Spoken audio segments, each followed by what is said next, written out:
এবং আমাদের next video log office যাওয়ার পথে আমি আবারও টাইমার অন করি। তো এর আগের বার আপনাদের সাথে আমি আলাপ করছিলাম যে বিষয়টা মেইনলি ছিল যে জায়গায় এসে আমার টপিকটা শেষ হয়ে গিয়েছিল, সেটা হলো আপনারা যখন ভালো সাইকেল কিনবেন, মানে আমরা 3টা ক্যাটাগরি সাইকেলের কথা বলেছিলাম। তার মধ্যে সর্বশেষ ক্যাটাগরি যেটা হলো আপনার মানে টপ ওয়ার্ল্ডের মোস্ট নোন ব্র্যান্ডগুলো, যে ব্র্যান্ড সাইকেল যেগুলো আছে, সেই নোন ব্র্যান্ড সাইকেলগুলোর মধ্যে রাস্তাটা ক্রস করে নেই। আপনি আপনার যে সাইকেলটা আপনি ইউজ করতে চান সেটা আপনি কিভাবে চুজ করবেন, এটাই হলো আমাদের টপিক আজকে। যে আপনি যখন একটা সাইকেল চুজ করবেন এবং সেই সাইকেলটা ওখানে আপনি আপনার বেশ কিছু টাকা ইনভেস্ট করবেন একটা ভালো সাইকেল যেগুলো আপনার টপ ব্র্যান্ড, ওগুলোর পেছনে আপনার 25,000 টাকা থেকে শুরু করে আপনি লিমিট অনেক ওপর পর্যন্ত যেতে পারে ডিপেন্ডিং অন ইউর বাজেট। তো টপ ব্র্যান্ড সাইকেলগুলো আপনি যখন চুজ করবেন আপনার খেয়াল রাখতে হবে যে আপনার সবচেয়ে ইম্পর্টেন্ট যে জিনিস, আপনি কোন পারপাসে সাইকেলটি কিনতে চাচ্ছেন সেটা সবচেয়ে বেশি ইম্পর্টেন্ট। আপনার পারপাসের উপর ডিপেন্ড করে আপনার সাইকেলের ব্র্যান্ড এবং সাইকেলের কী টাইপের সাইকেল আপনি কিনবেন সেটা আপনার চুজ করতে হবে। এখন ঢাকাতে আমরা রেগুলারলি যেই পারপাসের সাইকেল ইউজ করি সেটা হচ্ছে mostly commuting and recreational purpose. So commuting এবং রেক্রিয়েশনাল পারপাসের জন্য এবং ঢাকার রাস্তায় আপনি সাইকেল চালানোর জন্য আপনি হাইব্রিড সাইকেল পছন্দ করতে পারেন, অথবা আপনি স্টার্টিং লেভেলের মাউন্টেন বাইকগুলো নিতে পারেন, কিংবা আপনি ফিটনেস বাইক কতগুলো আছে যেগুলো একদম সাসপেনশন ছাড়া হয়, ফিটনেস বাইক বলে, সেগুলো নিতে পারেন। আপনি যদি আরও বেশি পিউরিস্ট ফর্মের সাইকেল যেতে চান আপনি সিঙ্গেল গিয়ারের সাইকেল নিতে পারেন। বিভিন্ন টাইপের অপশন আছে। বাট আপনারা যদি আমাদের সাথে বাইক ফ্রাইডেতে জয়েন করতে চান এবং আপনারা অফিসে যাওয়া আসা করতে চান, আমি যেটা বললাম, আপনারা চাইলে হাইব্রিডের দিকে যেতে পারেন অথবা starting level of mountain bike. Starting level এই কারণে বলছি কেননা এক্সপার্ট লেভেলের যে মাউন্টেন বাইকগুলো আছে সেগুলো আসলে আমাদের ঢাকার রাস্তায় এত দামের সাইকেল আসলে মোরলেস দেখা যায় যে ইউজফুল হয় না, কেননা একটু স্টার্টিং লেভেল ছাড়া পরের লেভেলের দিকের মাউন্টেন বাইকগুলো দেখা যায় যে আপনার তৈরি করা হয় আপহিল ক্লাইম্বিংয়ের জন্য বা ডাউনহিল রেসের জন্য। তো আপহিল ক্লাইম্বিংয়ের জন্য যে সাইকেলগুলো বানানো হয় সেগুলোতে কিন্তু আপনার অত বেশি স্পিড উঠবে না প্লেন রাস্তায়, এবং ওগুলোতে কম্পোনেন্টগুলো এইভাবে সেট করা হয় যে আপনার অসম্ভব এবড়ো খেবড়ো রাস্তা, আপনি পাহাড়ি রাস্তা দিয়ে নামছেন, এই টাইপের রাস্তার জন্য মেনলি ওগুলো বানানো হয়। তো আরেকটা যেটা কথা বললাম আপনাদের ফিটনেস বাইকগুলোতে আপনার জেনারেলি কোনো সাসপেনশন থাকে না, এবং সাসপেনশন ছাড়া সাইকেলও আপনার ব্র্যান্ডের আপনি যদি কিনেন, সে লাইক যেমন ট্রেকের ফিটনেস সিরিজের বাইক আছে, অন্যান্য কোম্পানিরও আছে, ওগুলো আপনি নিতে পারেন। ওগুলো বেশ ভালো সার্ভিস দিবে, কেননা আপনার ফ্রন্ট সাসপেনশন বলেন বা ব্যাক সাসপেনশন বলেন, সাইকেলে one of the most problematic অংশ হচ্ছে সাসপেনশন। এবং যারা সাসপেনশন ছাড়া সাইকেল নেবেন, মনে করেন আপনি একটি বেশ ভালো ফর্ক নিলেন, ভালো ফ্রেম নিলেন, অ্যালুমিনিয়ামের ফ্রেম বা স্টিলের ফ্রেমও যদি নেন, আপনি একটি ভালো ফ্রেম নিলে ওটা কিন্তু আপনার যদি সাসপেনশন না থাকে ওটা অনেক দিন টিকবে। এমনও এক্সাম্পল আছে যে আপনার স্টিল ফ্রেম 30-40 বছর ধরে ইউজ করেই যাচ্ছেন, জাস্ট আপনার টায়ার পাল্টিয়েছেন, হয়তো চাকার রিম পাল্টিয়েছেন, বাট মেইন ফ্রেমটা ঠিক থেকে যায়। তো আরেকটা জিনিস যেটা হলো, আমরা একটা সাইকেলের কথা বা একটা মডেল অফ সাইকেলের কথা আপনাদের সাথে হয়তো বললাম না, সেটা হলো রোড বাইক বা রেসিং বাইক। রোড বাইক বা রেসিং বাইক আসলে এটা টার্গেটটা হচ্ছে আপনার প্রপারলি স্পিডের উপর, এবং আপনি ম্যাক্সিমাম স্পিডে আপনি যাবেন, সেটার জন্য আপনার রোড বাইকগুলো বানানো। এই কারণে রোড বাইকগুলোর টায়ারটা অনেক বেশি পাতলা হয়। আপনি টপ ব্র্যান্ডের রোড বাইক নিতে পারেন, বাট রোড বাইকগুলো নিলে আপনার খেয়াল রাখতে হবে আপনি টায়ারটা আপনি পাল্টিয়ে আপনার একটা টায়ার আছে যেগুলো ক্রস কান্ট্রি রেসের সময় ইউজ করে, অনেকটা এবড়ো খেবড়ো রাস্তার সময় ইউজ করে, বা আপনার কাদা আছে, ধুলোবালি আছে, এই টাইপের রাস্তার জন্য ইউজ করে। ওই টাইপের একটা টায়ার নিয়ে আপনি পাল্টিয়ে নেবেন আপনার টায়ারটা। আদারওয়াইজ ঢাকার রাস্তায় আপনার টায়ার বেশি দিন টিকবে না, কেননা আমাদের ঢাকার রাস্তায় অনেক এবড়ো খেবড়ো, অনেক উঁচা নিচা আছে। আপনার কিছুদিন পর দেখা যাবে যে আপনার টায়ারে লিক হচ্ছে বা আপনি অন্য কোনো সমস্যায় পড়ছেন। সো আপনি রোড বাইক নিতে পারেন, বাট রোড বাইক নিলে অবশ্যই আপনার টায়ারটা আপনি ক্রস কান্ট্রি টায়ার নিয়ে নেবেন। ওগুলোকে মাঝে মাঝে এক্সসি টায়ার বলে, X for X-ray, C for cat, XC tyre বলে। ওরকম টায়ার আপনি নিয়ে নেবেন। তো রোড বাইকও বেশ ভালো।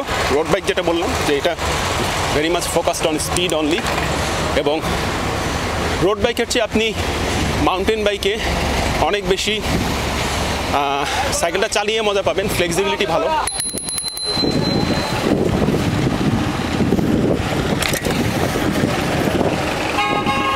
হ্যাঁ, যেটা বলছিলাম, রোড বাইকের চেয়ে আপনি মাউন্টেন বাইকে ফ্লেক্সিবিলিটি ভালো পাবেন। আপনার ফ্লেক্সিবিলিটি এবং ম্যানুভারেবিলিটি আপনি চালিয়ে মজা পাবেন মাউন্টেন বাইকগুলো। মাউন্টেন বাইকের চেয়ে হাইব্রিডগুলো, মানে হাইব্রিড হচ্ছে আসলে আপনার মাউন্টেন বাইক এবং রোড বাইকের মাঝামাঝি একটা জিনিস। আপনার মাউন্টেন বাইকে যদি আপনি এভারেজ স্পিড লাইক আপনি 15 মাইল পার আওয়ারে চালান, দেখা যাবে একটা রোড বাইকে আপনি হয়তো এভারেজলি অ্যারাউন্ড 23 থেকে 25 মাইল পার আওয়ারে চালাতে পারছেন। সেক্ষেত্রে একটা হাইব্রিডে আপনি হয়তো এভারেজলি 18 থেকে 20 মাইল পার আওয়ার চালাতে পারবেন। এটা হলো জেনারেল আইডিয়া। হাইব্রিডের সুবিধা হলো যে হাইব্রিডে আপনার সাসপেনশন থাকে, সো আপনার যখন প্রয়োজন পড়বে আপনি এটাকে মাউন্টেন বাইকের মতো ইউজ করতে পারবেন, আবার আপনার যখন প্রয়োজন পড়বে আপনি এটাকে কিছুটা রোড বাইকের মতো ইউজ করতে পারবেন। তো আমি পার্সোনালি যেটা করি, আমি যখন একটু লং ডিস্টেন্স যাই বা আমাদের সেঞ্চুরি রাইডগুলোতে যাই অথবা ঢাকা থেকে আরেকটা জেলায় চলে যাই, তো আমি প্রেফার করি আমার হাইব্রিড বাইক, যেটা হচ্ছে টেক ইউটোপিয়া। আর আমি যখন রিলেটিভলি একটু শর্ট ডিস্টেন্স যাই বা একটু সাইকেল নিয়ে মোর অ্যাডভেঞ্চারাস বা টেকনিক্যাল ট্র্যাকগুলোতে যাই, সেক্ষেত্রে আমি প্রেফার করি আমার ট্রেকের মাউন্টেন বাইক ট্রেক 4300। সো আপনারা যখন টপ ব্র্যান্ডের সাইকেল কিনবেন এই জিনিসগুলো আপনার খেয়াল রাখতে হবে। এখন কথায় আসি, আপনি যখন টপ ব্র্যান্ডের সাইকেল একটা কিনছেন, আপনি যখন 30, 35, 40 হাজার বা তার চেয়েও বেশি টাকা ইনভেস্ট করছেন, তখন অবশ্যই আপনি চাবেন যে আপনার সাইকেল যাতে কন্টিনিউয়াসলি রানিং থাকে বা আপনার কম্পোনেন্টগুলো সাইকেলের কোনোটা সমস্যা হলে যাতে আপনার পাওয়া যায়। তো সবার আগে আসি আপনার গিয়ার কম্পোনেন্টের বেলায়। গিয়ার কম্পোনেন্টের বেলায় আপনার খেয়াল রাখতে হবে, ওয়ার্ল্ড মার্কেটে সবচেয়ে উপরে আছে গিয়ার কম্পোনেন্ট বা সাইকেলের কম্পোনেন্ট, অন্যান্য কম্পোনেন্ট সেল করতে। কোম্পানিটার নাম আপনারা অনেকেই জানেন, শিমানো, SHIMANO, শিমানো। তো শিমানো ব্র্যান্ডের আপনি গিয়ার যদি নিতে পারেন, শিমানো ব্র্যান্ডের যদি আপনি অন্যান্য গ্রুপ সেট নিতে পারেন তাহলে খুবই ভালো।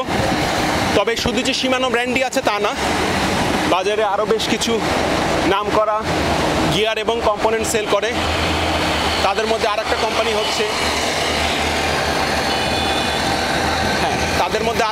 হচ্ছে SRAM, SRAM। SRAM কোম্পানিও বেশ ভালো, তবে দেখা যায় শিমানোর কম্পোনেন্টের তুলনায় SRAM-এর কম্পোনেন্ট একটু কম দাম থাকে। বা দুটো কোম্পানিরই আপনার কম্পোনেন্টগুলো বেশ ভালো। তো আপনি যখন এরকম টপ একটা বাইসাইকেল কিনবেন, আপনি খেয়াল রাখবেন যে আপনি আপনার কম্পোনেন্টগুলো শিমানো বা এসরামের পাচ্ছেন কিনা। আরেকটা জিনিস আপনার খেয়াল রাখতে হবে, আপনি যখন গিয়ার নেবেন অবশ্যই আপনার গিয়ারটা জানি পুশ পুল গিয়ার হয়। পুশ পুল গিয়ারটা কীরকম আমি আপনাদেরকে একটু দেখানোর চেষ্টা করি। আমি জানি না আপনারা দেখতে পাচ্ছেন কিনা। এই যে পুশ পুল গিয়ারটা দেখতে অনেকটা এইরকম, এখানে একটা লিভার থাকে, এখানে একটা লিভার থাকে। হ্যাঁ, যেটা হচ্ছে আপনার আরেক টাইপের গিয়ার, মানে গিয়ার শিফটার পাওয়া যায়, সেটা হচ্ছে আপনার গ্রিপ শিফটার্স, যেটা আপনার মোটরসাইকেলের মানে ভেসপার মতো গ্রিপে থাকে। আপনারা গ্রিপ শিফটার্স অ্যাভয়েড করবেন।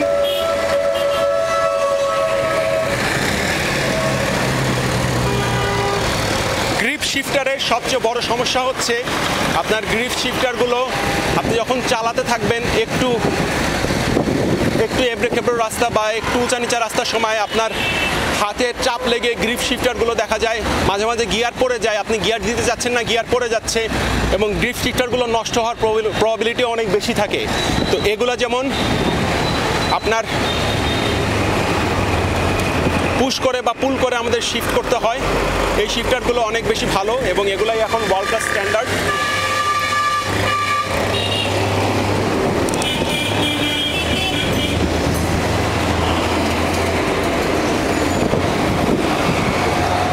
এই টাইপের শিফটার সহ আপনি সাইকেল নেবেন। থার্ড কম্পোনেন্টের বেলায় আসি, আপনার ব্রেক। আমি এটা নিয়ে হয়তো এর আগেও আলাপ করেছিলাম, আবারও বলছি, আমি পার্সোনালি এখন পর্যন্ত প্রেফার করি ভি ব্রেক। আমি পার্সোনালি এখন পর্যন্ত ডিস্ক ব্রেক প্রেফার করছি না, স্পেশালি আমি যে টাইপের সাইকেলিং করছি তার জন্য।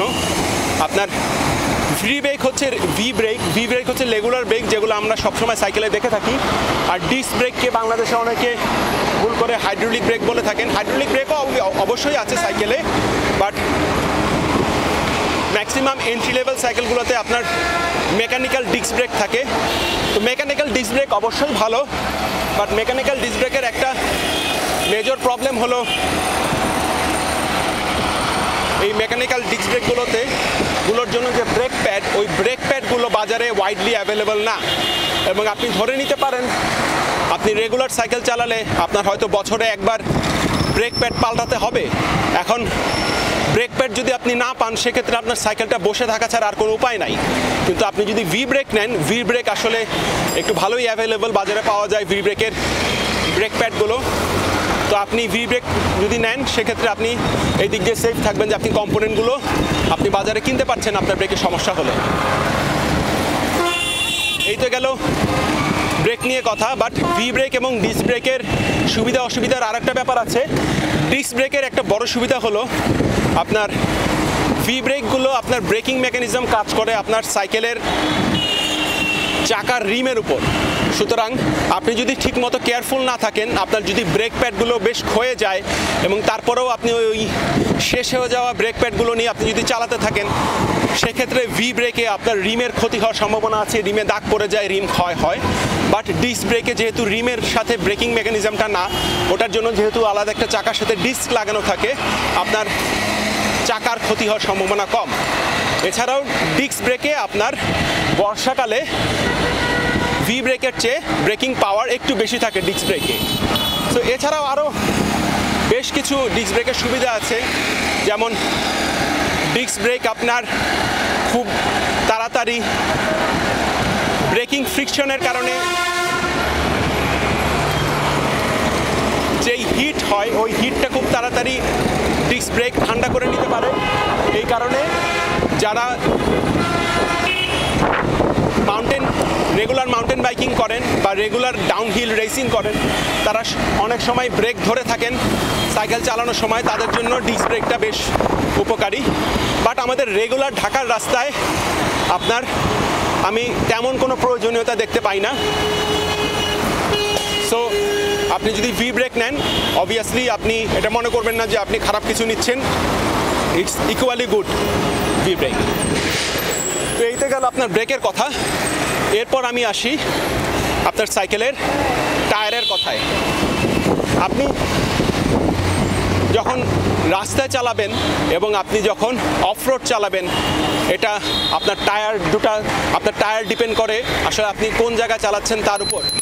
ফর এক্সাম্পল এখন আমি যখন রাস্তায় চালাচ্ছি আমি অবশ্যই প্রেফার করব আমার টায়ারটা যত স্মুথ হয় তত ভালো।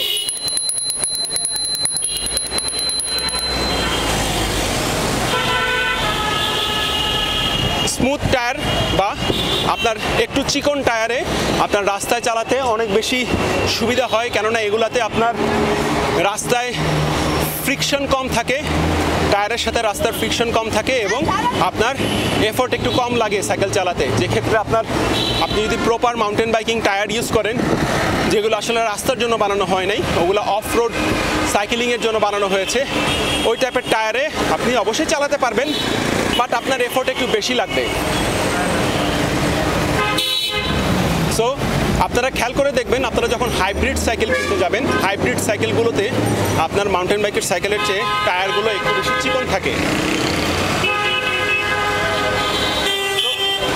চিকন টায়ার মানে less contact with the road and more speed.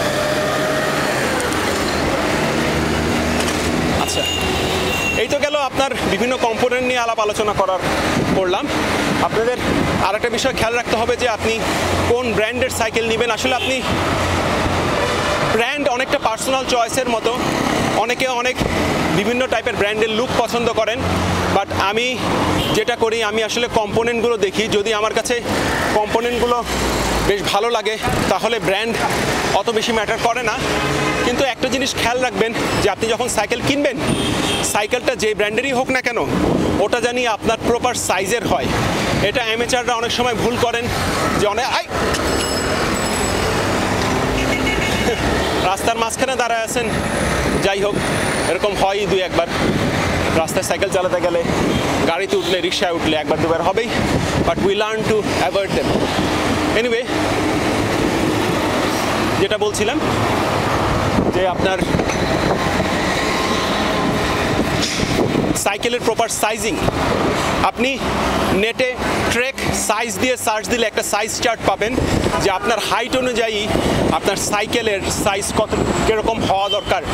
আপনার সাইকেলের যদি সাইজ ঠিক মতো না হয়, আপনার সাইকেল যদি বেশি বড় বা বেশি ছোট হয় আপনার সাইজের তুলনায়, সেক্ষেত্রে দেখা যাবে যে আপনি সাইকেল চালানোর সময় বিভিন্ন রকম আপনার শরীরে বিভিন্ন জায়গায় পায়ে বা পিঠে বা কাঁধে আস্তে আস্তে পেইন হচ্ছে। তবে এইটাকে আপনারা ডেভেলপমেন্টাল পেইনের সাথে আবার কনফিউজ করে ফেলেন না। আপনারা যারা নতুন সাইকেল চালাচ্ছেন তাদের অবশ্যই একটা সময় যাবে, একটা ফেজ যাবে সাইকেল চালানোর, যেখানে আপনারা কিছু সময় আপনাদের পায়ে ব্যথা হবে, আবার পায়ে ব্যথা চলে যাবে, তারপর পায়ে ব্যথা আর হবে না। এটা মনে করেন আপনার এরকম 2 সপ্তাহ বা 3 সপ্তাহের মতো এরকম একটা ডেভেলপমেন্ট সময় যাবে। Same goes for your back side, actually your saddle এবং আপনার হিপ, যেখানে আপনার স্যাডেলের সাথে কন্ট্যাক্ট হচ্ছে। Obviously it may sound funny, but cycling করার সময় যেটা অ্যামেচাররা মেজর সবসময় সমস্যা ফিল করেন সেটা হচ্ছে তারা সবাই বলেন যে তাদের সিটে বসতে পারছেন না, একবার সাইকেলিং করার পর তাদের ব্যথা হচ্ছে। বাট আপনারা একটা জিনিস খেয়াল করবেন, যেটা শুধু আপনার না, এটা ওয়ার্ল্ডের সব সাইকেলিস্টেরই এই পেইনের থ্রু দিয়ে যেতে হয়। এটা কন্ডিশনিং বলে। আপনি আস্তে আস্তে যত বেশি সাইকেল চালাবেন তত আস্তে আস্তে আপনার এই ব্যথাটা কন্ডিশন হয়ে যাবে, আপনার ওখানকার মানে পেইনটা আস্তে আস্তে আপনার আর আসবে না, ব্যাক করবে না, এবং দেখা যাবে যে within 3 weeks to 4 weeks of regular cycling আপনি কোয়াইট ইউজ টু হয়ে যাবেন এবং আপনার আর পেইনটা আর ফিরে আসবে না। এছাড়া আপনার অন্যান্য টুকটাক পেইন হতে পারে, কাঁধে কিছু পেইন হতে পারে, ব্যাকে হালকা পেইন হতে পারে, বাট এগুলো আস্তে আস্তে চলে যায়, এগুলো ডেভেলপমেন্টাল পেইন। বাট কিছু পেইন আপনার থাকবে যদি আপনার সাইকেল আপনার প্রপারলি আপনার সাইজের আপনি সাইকেল না নেন, তাহলে দেখবেন যে সাইকেল চালানোর সময় আপনার পেইনটা আস্তে আস্তে বাড়ছে। তো বা ওই টাইপের পেইনকে অ্যাভয়েড করার জন্য আপনার অবশ্যই সাইকেলটা প্রপার সাইজের হতে হবে। ফর এক্সাম্পল আমি হচ্ছে 5 ফুট 9 ইঞ্চি, 5 ফুট 9 ইঞ্চি 9 বা 9.5-এর কাছাকাছি আমার জন্য বেশ অ্যাপ্রোপ্রিয়েট হচ্ছে আপনার ট্রেকের 18 ইঞ্চি সাইজের সাইকেল। যদি মাউন্টেন বাইক ধরি তো আমি ট্রেকের 18 ইঞ্চি চালাচ্ছি। আমার যেই হাইব্রিডটা আছে ওটার ট্রেকের 19 ইঞ্চি, তো 19 ইঞ্চি হচ্ছে আমার ম্যাক্সিমাম লিমিট। এর বেশি যদি আমি সাইজ চালাতে যাই সেক্ষেত্রে আমার শরীরে প্রবলেম দেখা দিবে, বা আমি যদি এর চেয়ে কম মানে 17.5 যদি চালাই তবুও দেখা যায় যে আমি বেশ আনকমফোর্টেবল ফিল করি বা আমি তাড়াতাড়ি টায়ার্ড হয়ে যাচ্ছি। সো আপনারা অবশ্যই সাইকেল কেনার সময় আপনারা প্রপার সাইজের সাইকেলটা কিনছেন কিনা এটা অবশ্যই আপনারা খেয়াল রাখবেন। আপনারা দেখবেন যে ওয়ার্ল্ডের টপ ব্র্যান্ড যেগুলো আছে, ট্রেক, জায়েন্ট বা ফেল্ট, এগুলো সবগুলোরই দেখবেন যে ওয়েবসাইটে প্রপার সাইজ চার্ট দেওয়া আছে। জেনারেলি এরা একই সাইজ মেনটেন করার চেষ্টা করেন ইন্টারন্যাশনালি। সো আপনি আপনার প্রপার সাইজটা অবশ্যই বের করে নেবেন এবং সেই সাইজ অনুযায়ী আপনার সাইকেলটা কিনবেন। আচ্ছা, এরপর আসি সাইকেলের আরেকটা মেজর ইম্পর্টেন্ট কম্পোনেন্ট হচ্ছে আপনার সাইকেলের প্রপার রিফ্লেক্টর এবং লাইটস লাগানো। আপনারা একটা জিনিস হয়তো এখনও জানেন না যে আপনি যখন সাইকেলটি কিনছেন আপনার সাইকেলের সাথে আপনার হেডলাইট বা আপনার ব্যাকলাইট এগুলো আপনার সাথে আসে না। তো এগুলো আপনার আলাদাভাবে কিনতে হবে। এখন এগুলো যখন আপনি আলাদাভাবে কিনবেন, বিভিন্ন কোম্পানির হেডলাইট বা ব্যাকলাইট আপনি পাবেন। এর মধ্যে ক্যাটাই আছে, নাইট রাইডার আছে, এই টাইপের বিভিন্ন কোম্পানির আপনি বাংলাদেশে এখন পাবেন না, বাট আপনার বিদেশ থেকে আনায় নিতে হবে, অথবা আপনি এখানে যারা ইম্পোর্টার আছেন যাদের কাছ থেকে আপনি সাইকেলটা নিচ্ছেন তাদের সাথে আপনি যোগাযোগ করতে পারেন। ওরা অবভিয়াসলি হয়তো আপনাদেরকে হেল্প করবে যখন ওরা দেখবে যে অনেকেই এই কম্পোনেন্টগুলো চাচ্ছেন। এছাড়া আপনি চাইলে একটু ক্রিয়েটিভলি নিজেও বানিয়ে নিতে পারেন আপনার লাইটস এবং রিফ্লেক্টার্স। আমাদের বিডি সাইকেলিস্টে বেশ কয়েকজন এভাবে বানিয়ে নিয়েছেন, আপনারা চাইলে তাদের সাথেও যোগাযোগ করতে পারেন। তো এই তো গেল মোটামুটি আমার আপনি কোন সাইকেল কিনবেন, যেটা হচ্ছে আপনার টপ কোয়ালিটির সাইকেলের দিকে। আপনি আরেকটা জিনিস খেয়াল রাখতে পারেন যে ভালো সাইকেল যেগুলো, ভালো ব্র্যান্ডের যেগুলো সাইকেল, সেগুলো যদি আপনি সেকেন্ড হ্যান্ড পান এবং আপনি যদি ট্রাই আউট করে দেখেন যে ওই সাইকেলটা ভালো কন্ডিশনে আছে, you can also buy that. কারণ এই সাইকেলগুলো সেকেন্ড হ্যান্ড অবস্থায় হলেও এগুলোর কোয়ালিটি বেশ ভালো থাকে এবং এগুলা অত 2-3 বছর কেউ যদি ইউজ করেন, তারপরেও যদি যত্ন সহকারে সাইকেল ইউজ করেন, এগুলোতে তেমন কোনো সমস্যা দেখা যায় না। সো আপনি হয়তো যদি আপনার বাজেট একটু কমিয়ে নিয়ে আসতে চান, সেক্ষেত্রে আপনি ট্রেক, জায়েন্ট, ফেল্ট এর টাইপের অন্য কোনো কোম্পানির সেকেন্ড হ্যান্ড সাইকেলও চুজ করতে পারেন। আপনি বিডি সাইকেলিস্টে আমাদের এখানে খোঁজ রাখবেন যে আমাদের এখানে অনেক সময় যারা সাইকেল সেল করেন তারা এখানে পোস্ট দিয়ে থাকেন, এখানে আপনি জানতে পারবেন। আর অবভিয়াসলি এর আগের বারও আপনাদের সাথে বলেছি যে বাংলাদেশে লায়ন সাইকেল ওনারা টপ ব্র্যান্ডের সাইকেল ইম্পোর্ট করছেন এবং এই অক্টোবরের মধ্যেই ইনশাল্লাহ ওনাদের ফার্স্ট লট চলে আসবে। সো আপনারা ওনাদের সাথে যোগাযোগ রাখেন। আশা করি আপনি খুব শীঘ্রই আপনার সাইকেলটা কিনে আমাদের সাথে আমাদের বাইক ফ্রাইডেতে জয়েন করবেন এবং will ride the group together and have fun getting the stress out of this Dhaka city life to do something together. আমি আমার অফিসে চলে আসছি, সময় লাগলো 23 মিনিট।